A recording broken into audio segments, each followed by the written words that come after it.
Well, hello, and welcome back. Thank you so much for watching and listening to me read In the Company of Witches. We're going to start chapter 35 in just a second, but I wanted to stop and pause and take a moment to thank each and every one of you that have watched my videos and have shared and have liked. I really appreciate it. My name is simply Cindi. For those of you that don't know me, this isn't the usual on content on my channel. Um, I mean, the themes are kind of the same, but it's not the usual content. So I encourage you guys, I'm a psychic medium. I encourage you guys to go watch other videos. I'm a hypnotherapist. I'm a lot of things. But I just want to thank you and say I really appreciate it. And also, if you could give me some feedback, uh, if there's another book that you guys like for me to read, if you guys like this. Um, should I make them longer? Should I make them shorter? Any kind of feedback would be very helpful. Again, I'm starting this series, and if it goes well, I'll continue it, and we can read all kinds of books. But I just wanted to take a minute and say thank you once again. And here we go. Are you guys ready? Do you have your beverages? Are you in your cozy little nook? Chapter 35.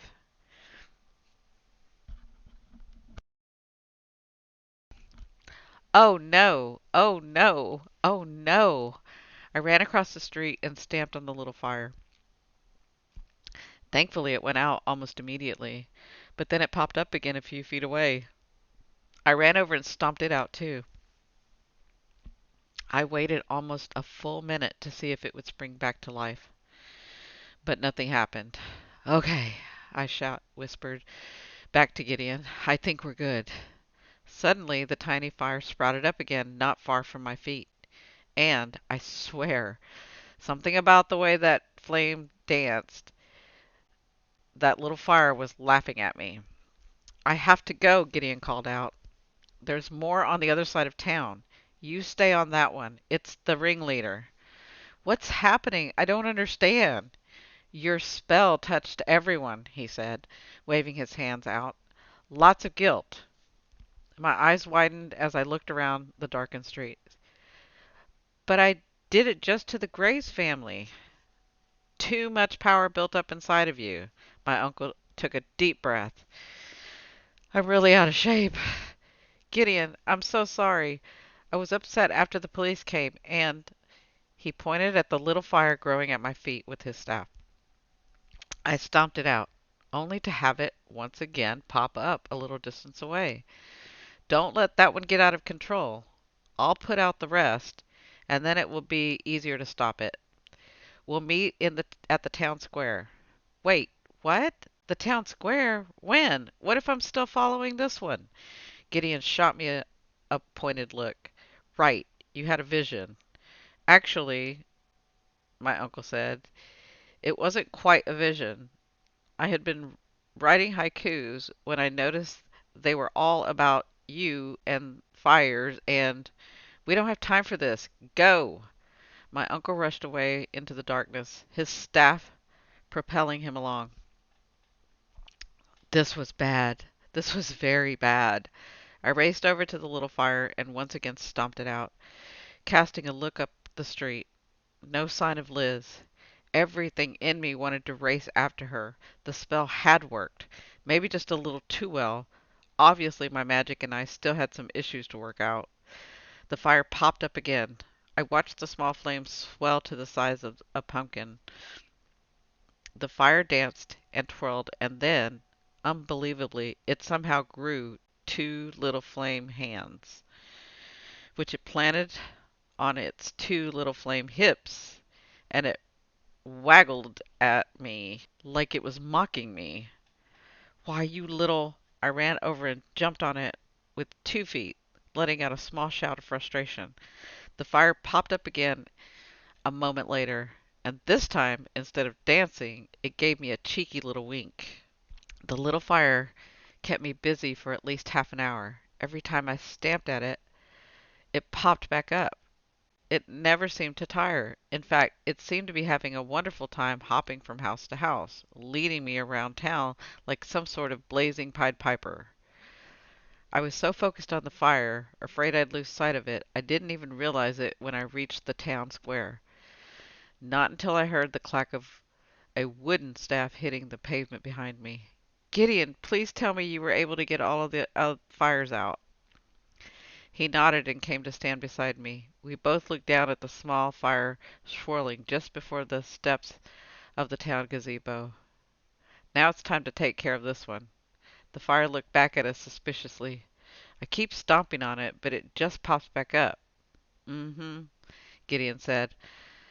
I think we need another approach. My uncle muttered something under his breath, then hit the sidewalk with his staff. A second later, a raindrop hit my nose. Then another. I looked back down at the little fire, still shining brightly, until a small downpour fell directly on its head. The fire crackled and spit, then let out a noise that sounded an awful lot like a disappointed "aww" before vanishing in a puff of smoke. I guess that takes care of that. I looked at my uncle. Couldn't we just have started with the rain? Gideon's eyes widened. No, we could not. I had to make sure all the other fires were completely out first, or this one would never, or this one never would have extinguished. Are you really questioning my methods right now? No, no, I said, shaking my head. Definitely not. Gideon harumphed, then looked me over. Have you experienced any consequences? You mean other than nearly burning Evenfall to the ground? He nodded. No, I think I'm fine. Hopefully the powers that be are satisfied with the chaos you've put us through. My uncle suddenly frowned at me. What could you possibly be smiling at? I let out a bewildered laugh. I know, I shouldn't be smiling. Things are bad, so bad. Izzy and Nora are at the police station. Constance's murder is still roaming free. I created a sentient fire. That one was particularly bad. But Gideon, I said, blinking at my uncle, you're outside.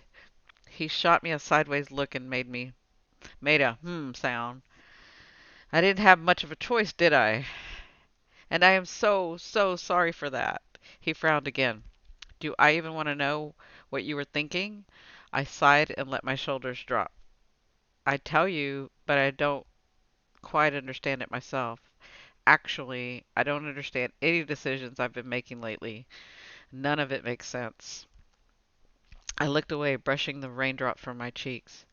My uncle's voice softened as he said, Brynn, it's okay. It's okay to feel confused. It's okay to feel lost. It's okay to feel. I shook my head. You know, if anyone can appreciate your pain, it's me. I knew that was true. Gideon had seen the accident that killed my parents and his fiancée. They were on their way to a friend's wedding, and he was supposed to meet them there. The groom had forgotten the rings at his house, and Gideon had gone back to pick them up. Once he had retrieved them, he had the vision. My mother's VW Beetle colliding with a truck. He tried to make it to them in time to stop any of it from happening, but it was too late. Izzy once told me Lydia was still alive when he got there, and that he was able to hold her as she passed. She believed that was why he had been granted the vision, but for Gideon, that wasn't enough.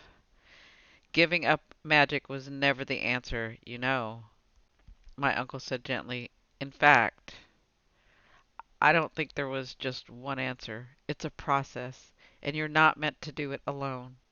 I raised an eyebrow. He chuckled. You look just like your Aunt Nora. You know that? He smiled. His smile faded a moment later. You know what got me through losing your parents and Lydia? I waited. It was your aunts. They stood by me. I was miserable, much worse than I am now, for a very long time.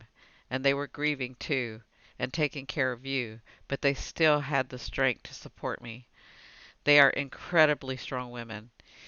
If you don't think that they can handle what you're feeling, you're wrong.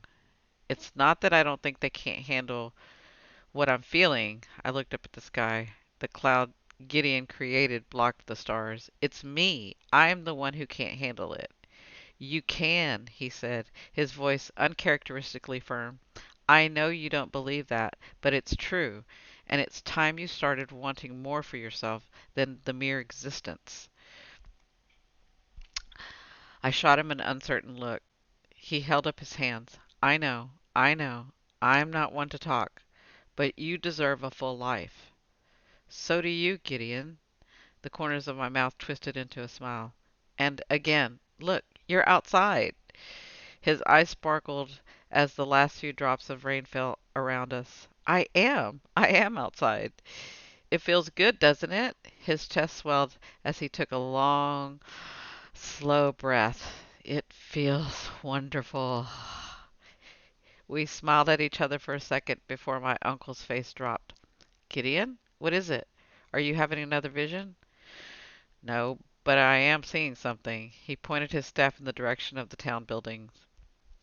I couldn't figure out what had him so transfixed at first, but then I spotted movement. It was a person climbing out of one of the windows of the records building.